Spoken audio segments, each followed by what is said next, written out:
I'd like to start this video by saying that I received Vampyr completely free for review from Focus Home Interactive and Dontnod Studios. Hello you sexy biscuits and welcome into my second ever review. Vampyr was released on the PS4, Xbox One and PC on the 4th of June 2018. Okay, so to get them out of the way with, I am going to tell you my negatives for Vampyr. Please watch all the way through to hear my positives, as then you'll get a good understanding of what you can expect from this game. So one of the biggest negatives for me was that I lost over 3 hours of gameplay. I played through this game on stream and was having a blast playing it. I returned to do episode 3 of my live stream and my game wouldn't load.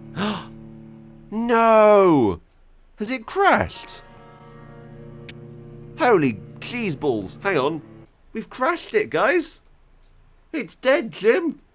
We've killed it! I couldn't load back into the save game that I had. Now, this doesn't work like something like Skyrim or Fallout where you can load a previous autosave or an exit save. You have one set save. So if that save for some reason gets corrupted, you have to restart the game from the beginning. Of course, losing over 3 hours of gameplay where I've done a lot of dialogue choices and stuff is a pretty major thing. Now, this didn't just happen to me. I have seen other people in my comments and also people in the live stream telling me that they had a similar issue. So this is something that really needs to be fixed before I could truly recommend this game. This is obviously a little bit of an issue.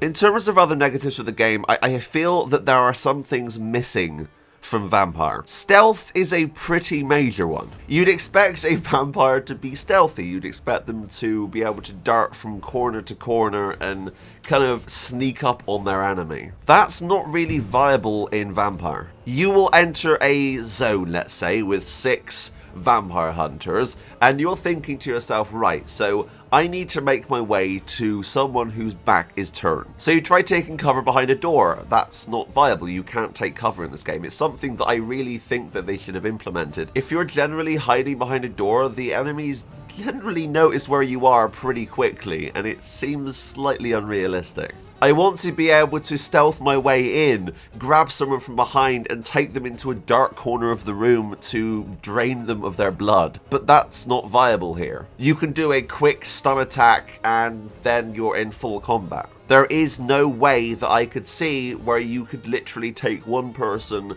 and slowly pick them off one by taking them into a dark area of the combat zone. I think personally this would fix a lot of my issues with the game, because I love the idea of this game, but I feel like there are some things that are missing. I've seen a lot of people have negatives about the graphics, and personally that doesn't bother me. I don't think that this game looks bad. I think it looks fine. I think it looks pretty good.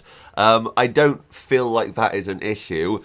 The only thing that I will bring up is performance. Now, I was running this game on everything ultra at the start of the game when I was live streaming, and my PC is not brilliant, so the fact that I was able to run on ultra was amazing. But once you get past the prologue section and end up at the hospital, I found that performance took a massive dive. This was something that I noticed, and I did mention it a few times because, of course, I'm going to be honest with my viewers and say, look, there are a few frame drops.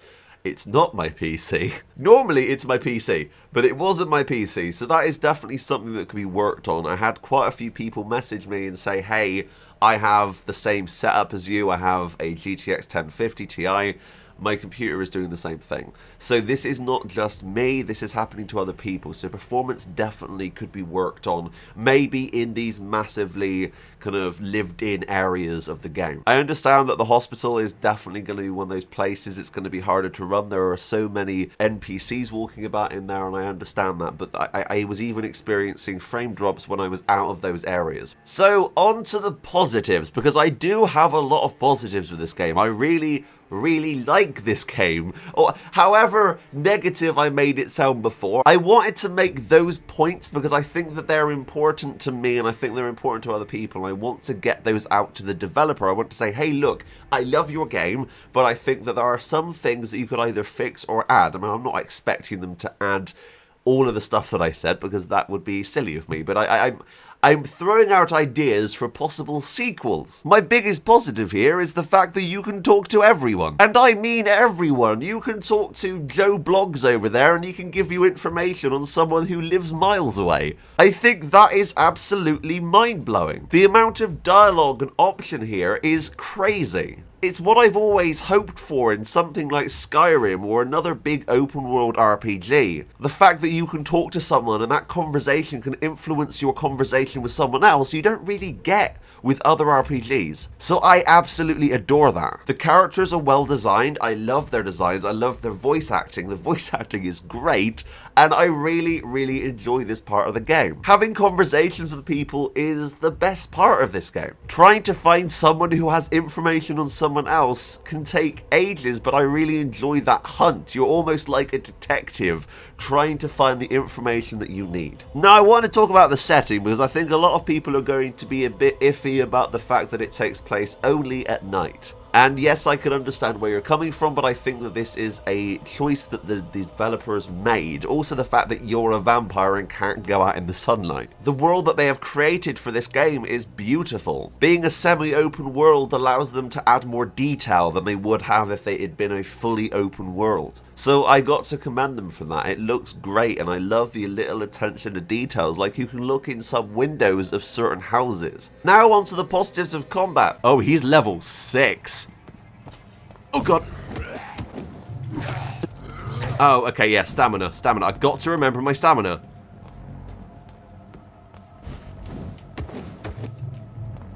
Your stamina in this game is incredibly low at the start, so you really have to keep an eye on it. And using the stun attack uses up an awful lot of stamina. So I'm having to be careful here about what I'm doing.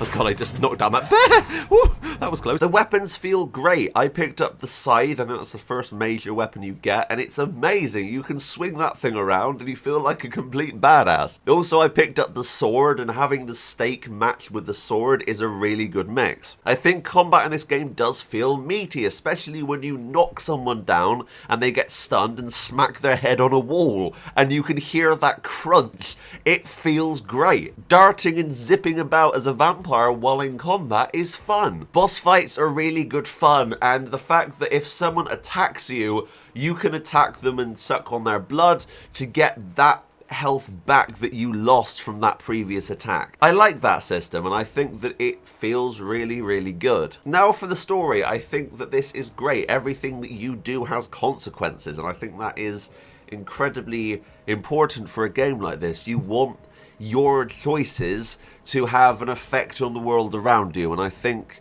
that this game does that. The game is constantly trying to push you towards killing someone for XP. It's constantly teasing you and saying, hey, if you killed this person, you'd get a certain amount of XP. You'll be really weak if you don't. And personally, I don't want to kill anyone. I want to see how hard the game is without killing anyone. Because you've got to remember, once you kill someone, they're gone forever. You kill your favorite shopkeep, and you can't buy stuff from them anymore. I love that idea. From what I've seen, there's a bit of a mixed reception with this game. Personally, I really do like it. Apart from my slight negatives, and there are some pretty major ones there, but those could be fixed in terms of performance and the save bug. I really hope there is a sequel to this. Not only do I hope there is a sequel to add more content, but of course I hope there's a sequel to maybe implement those stealth things that I was talking about earlier. I think with some added features and some added interaction with the enemies, the fact that you can't just suck on the blood of an enemy, you can only do that quick stun attack, you can't feed off of an enemy, feels like it's missing. I really hope they add that in a sequel. This is the last thing I'm going to say about the game. If you enjoy vampire games, if you enjoy story-driven RPGs, then buy this game. And I think that you'd be missing out if you didn't at least try it. Yes, maybe wait until sale if you do want to, but I would highly recommend at least playing it once to get an idea of what the game is. I'd like to give a massive thank you to Focus Home Interactive and Dontnod Studios. They hooked me up with this code for completely free, and I cannot thank them enough. If you enjoyed the video, please go and subscribe and leave a like. It would mean the absolute world to me. I have a Patreon. Go over to my Patreon, link in the description below. Also, I have a Twitch. You can go follow me at SXY Biscuit, Sexy Biscuit. Go follow me on there. I'm going to be doing more Vampyr probably, so go and subscribe and follow me on there. Anyway, love you guys. Thank you so much for watching, but until next time, that's me. Out. Bye, guys.